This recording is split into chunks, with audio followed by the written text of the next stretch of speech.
o lançamento deste lindo LP duplo gravado ao vivo do Raul Seixas em 1974 dá a ideia de como os shows do Maluco Beleza eram experiências incríveis e bem diferente das enormes confusões que também aconteciam nos shows lá no final da carreira dele.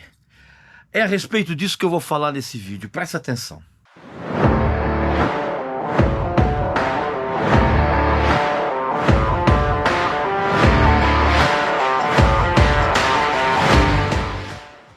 Meu amigo e minha amiga, você conhece algum clube exclusivo que te dá a possibilidade de assistir a shows gratuitos e ainda frequentar os bastidores?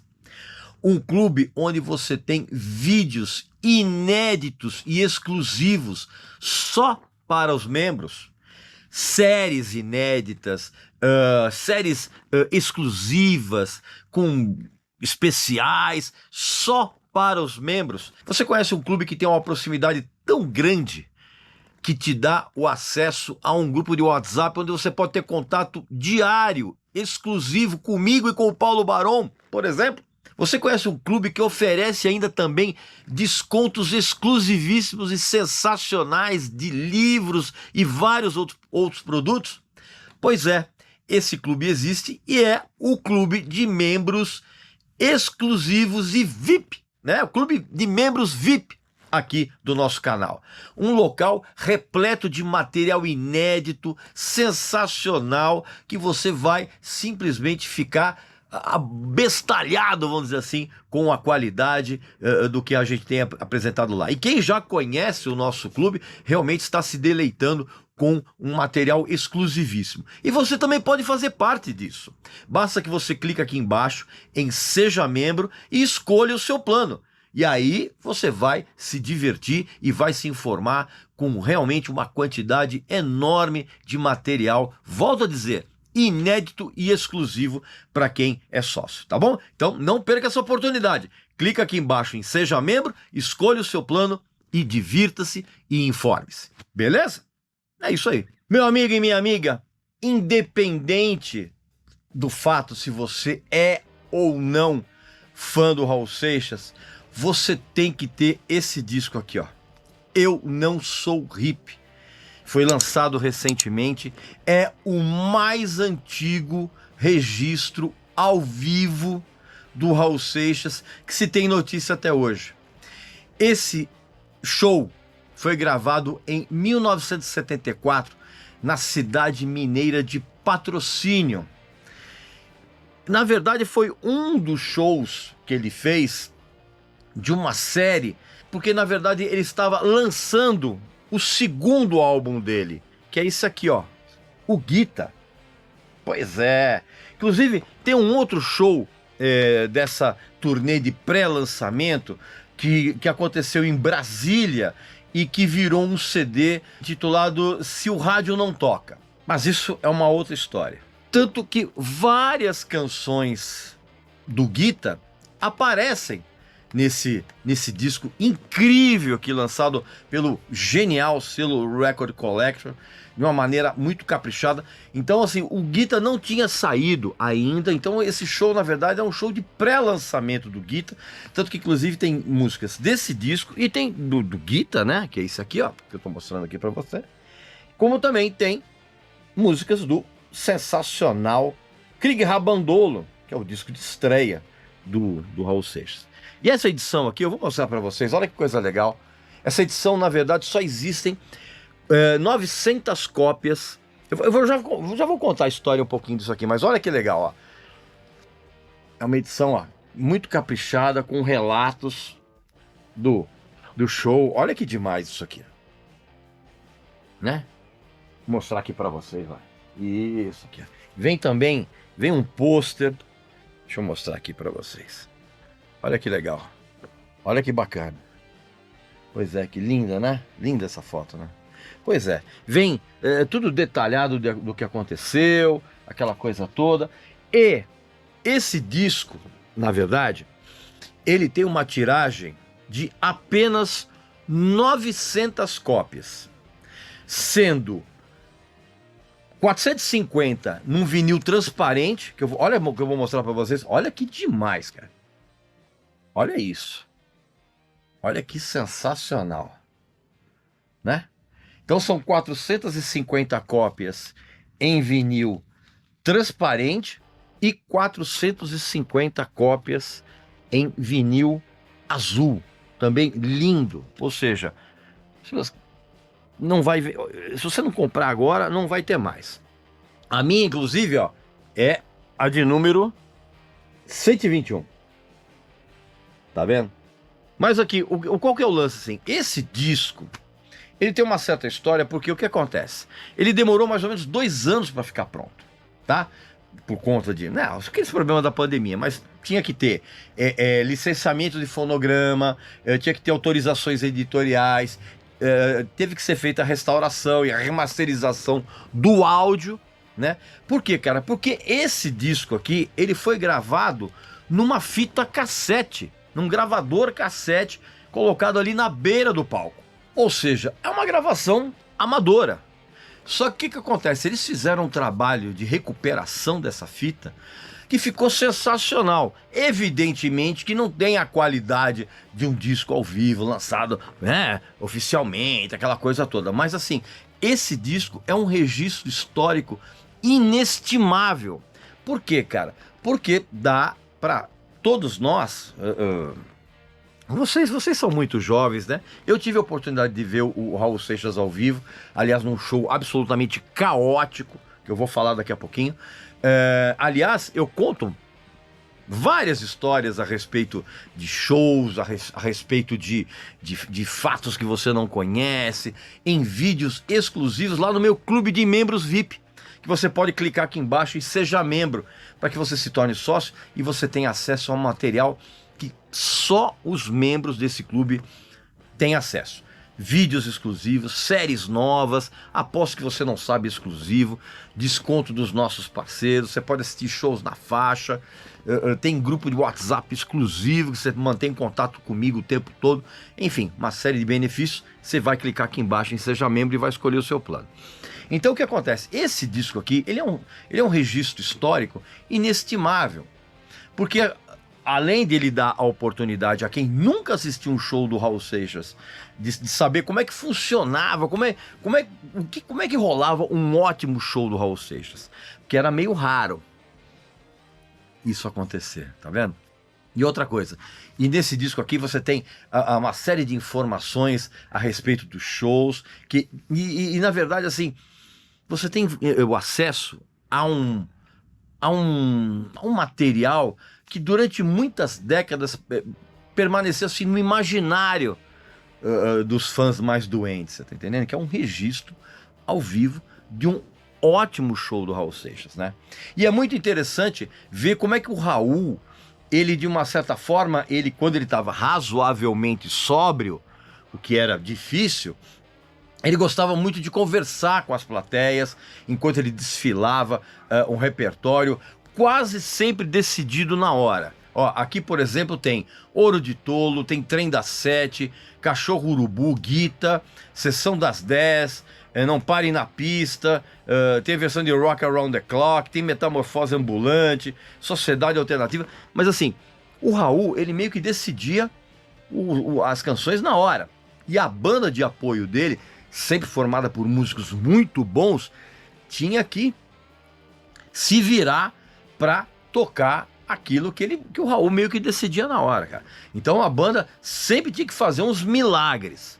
Aliás, milagres também foram feitos para restaurar a gravação desse show, né? Como eu falei, feito numa fita cassete.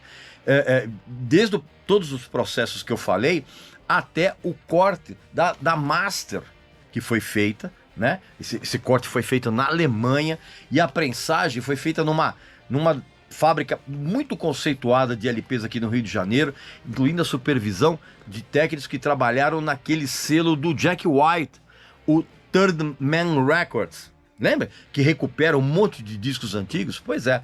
Essa turma também esteve envolvida. E é óbvio que quando você vai ouvir esse disco, você vai ouvir alguns ruídos, você vai ouvir algumas quedas de volume, né? Por quê? Porque isso não foi possível consertar e, de uma certa forma, manteve a integridade da gravação. Aliás, eu preciso dar um toque. O som que tem nesse vinil aqui não é o mesmo que tem num CD que foi incluído como bônus pela gravadora Eldorado quando eles lançaram, se não me engano, em 2014, uma caixa chamada Raul Seixas, 25 anos sem o maluco beleza. Toca Raul, tá? Era uma caixa que vinha com 6 CDs e um DVD que relembrava os 25 anos da morte do Raul Seixas. Nada disso, esse áudio tá muito melhor. E quando você ouve esse disco, você percebe que numa época em que a ditadura militar ainda era uma realidade muito dura, o Raul Seixas ele demonstrou uma grande coragem, né, ao fazer uma apresentação repleta de contestações irônicas e sarcásticas entre as músicas, né, e evidentemente que deixou a plateia enlouquecida. Aliás, as plateias sempre ficavam enlouquecidas nos shows do Raul Seixas, para o bem e para o mal. Por quê? Já que muitas vezes, mas muitas vezes mesmo, o Raul aparecia nos shows com 3, 4 horas de atraso e quase sempre muito bêbado. Isso quando ele aparecia, né?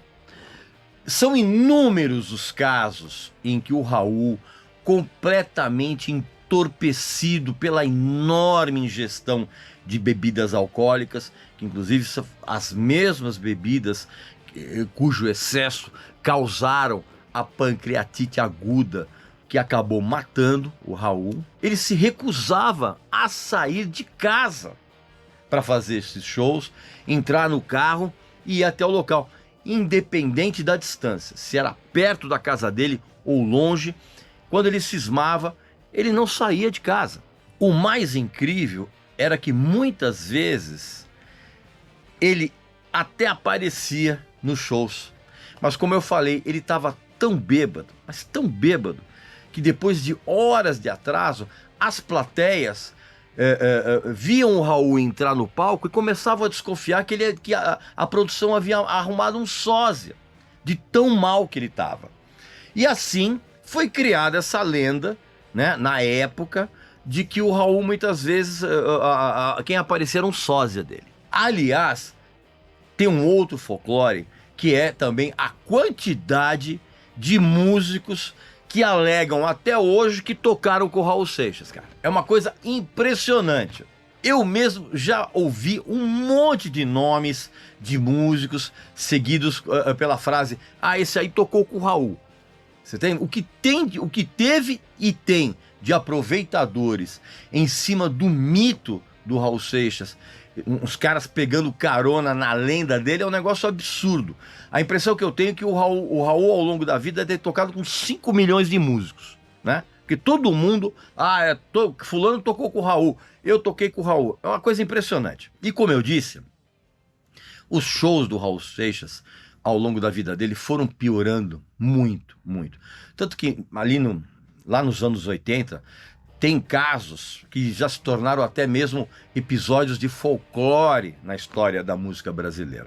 Por exemplo, tem a famosa confusão do show que ele fez aqui na Grande São Paulo, em Caieiras, em 1982, que é uma história absolutamente absurda. Se você não sabe, eu vou contar essa história, eu vou resumir essa história. O Raul ia fazer uma apresentação em Caieiras, isso em 1982, ele já estava em baixa, e ali na plateia deviam ter mais ou menos umas 300 pessoas apenas, tá? Pra você ter uma ideia. E o Raul Seixas, ele subiu ao palco, ele estava tão mal, tão bêbado, cantando tão mal, que o público acreditou, né, naquela lenda de que era um sósia no lugar dele. E aí, a cada música que o Raul cantava, a plateia ficava jogando garrafas, ficava jogando lata de cerveja nele. E aí ele começou a ficar nervoso. O que aconteceu? Ele saiu do palco, voltou pro camarim e se aprontou para cair fora dali. Só que do nada surgiu ali no camarim uma autoridade policial que deu voz de prisão ao Raul Seixas e o levou para a delegacia ali de Caieiras. E o delegado, que dizia que conhecia o verdadeiro Raul Seixas, né, mais uma daqueles aproveitadores, pediu os documentos do suposto impostor, né, antes de encontrar com o Raul. E o Raul, num daqueles, né, mais um sinal de irresponsabilidade, não tava com nenhum documento dele, cara. RG, nada. Não tava. E aí o que acontece? Ele começou a ser agredido dentro da delegacia pelos policiais. Assim que o delegado ficou frente a frente com o Raul, o delegado falou que não era o Raul Seixas, que era um sósia, era um impostor. Inclusive, começou a puxar a barba do Raul, achando que era uma barba postiça. Tirou o óculos dele e passou a dar uma surra no Raul Seixas dentro da delegacia. Não sem antes exigir que ele cantasse ali mesmo na delegacia, né? A fim de provar se ele era mesmo o Raul Seixas, cara. Olha o absurdo. A coisa chegou num ponto de surrealismo tão grande que o delegado chegou a perguntar pro Raul Seixas se ele sabia onde que tinha nascido Chacrinha. A cidade onde tinha nascido Chacrinha, cara. Como se isso fosse uma obrigação específica do Raul Seixas saber onde tinha nascido o Chacrinha, cara. Pra você ter uma ideia, o Raul Seixas, ele só conseguiu escapar desse pesadelo quando, depois dele insistir muito, ele conseguiu fazer uma ligação para a mulher dele na época, a Ângela. E aí passaram-se mais 2 horas, né, ele sendo extremamente maltratado, e aí a Ângela foi até lá e apresentou os documentos do marido, do Raul Seixas, né? Todos, evidentemente, comprovando que era ele. Aí eu lembro que na época, depois, eles chegaram a fazer uma entrevista coletiva, cara, em que tanto o Raul quanto a Ângela, eles decidiram esclarecer o que tinha acontecido realmente, porque essa história já tinha né, vazado. E aí eles contaram que os próprios promotores dos shows lá em Caieiras influenciaram o público para que não achasse que ele era o verdadeiro Raul Seixas, supostamente para não pagar o cachê da apresentação.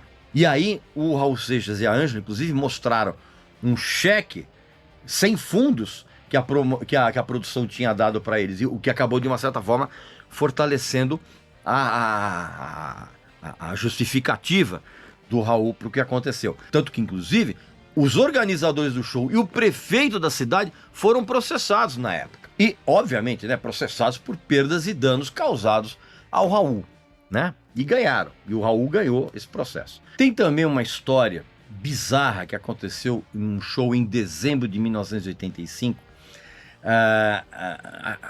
aqui em São Caetano do Sul, no estádio Lauro Gomes, que chamava Lauro Gomes, hoje o estádio chama Anacleto Campanella. É o estádio do Clube São Caetano de Futebol. E o Raul Seixas, ele apareceu tão mal nesse show, né? Depois de 2 horas de atraso, ele subiu no palco, ele estava tão mal que ele fez o show praticamente inteiro numa espécie de karaokê com o público. Ou seja, ele começava uma frase e fazia o público cantar a música inteira. E o público sabia todas as letras de cor. Esse, dizem que foi o último show que o Raul Seixas fez na carreira solo dele. Porque depois, uns dias depois, rolou um quase show que enterrou definitivamente a carreira solo do Raul Seixas, que aconteceu numa antiga casa de show lá em São Bernardo, né? Aqui na região do Grande ABC, uma casa chamada Adrenalina. Era uma casa enorme de shows, cabiam mais ou menos umas 8.000 pessoas, e nesse dia do show, o local estava lotado e tinha mais ou menos exatamente isso, com umas 8.000 pessoas esperando o Raul Seixas aparecer depois da apresentação da banda de abertura, uma banda nova, na época, intitulada Paralamas do Sucesso. Pois é. E aí o que acontece? A plateia ficou esperando, e o Raul não aparecia. O público fica... Pra você ter uma ideia, o Raul até foi até lá, mas ele estava tão embriagado, que ele nem subiu no palco. A plateia ficou num nível de ódio tamanho que as 8.000 pessoas simplesmente destruíram, literalmente, a casa de shows, tá? Pra você ter uma ideia, os prejuízos no dia seguinte foram tamanhos que os proprietários não tinham como pagar a reforma do local, e o local foi fechado. Acabou o Adrenalina. E obviamente essa notícia se espalhou, e aí nenhum promotor, nenhum produtor, nenhuma casa de shows, ninguém quis mais contratar o Raul Seixas. Assim, a carreira dele foi selada, vamos dizer assim, porque ninguém queria mais contratar e ter esse prejuízo. Ficou todo mundo com medo do efeito adrenalina. E aí ele entrou naquele ostracismo, do qual ele foi tirado pelo Marcelo Nova. É, exatamente. Aliás, isso é uma outra história que eu vou contar aqui num vídeo, provavelmente lá para o Clube de Membros. Como o Marcelo Nova resgatou o Raul Seixas. Pois bem, meu amigo e minha amiga, essas então foram algumas histórias a respeito dos shows absolutamente caóticos que o Raul Seixas fez, que terminaram praticamente com a carreira dele. E também é mais um motivo para que você adquira esse disco aqui, ó. Eu Não Sou Hippie. Esse álbum incrível, duplo, que traz o show de 1974, um show muito legal. Ó, a minha edição é um vinil transparente. Olha que coisa maravilhosa isso aqui, ó. Tá? Eu recomendo muito. E também eu recomendo que você faça sua inscrição aqui no canal, evidentemente, e também clica aqui embaixo em Seja Membro, para que você se torne sócio do nosso Clube de Membros VIP, onde tem um monte de material inédito e exclusivo aqui do tio para vocês, tá bom? Então, um abraço, saúde para você, para sua família e seus amigos, e até a próxima.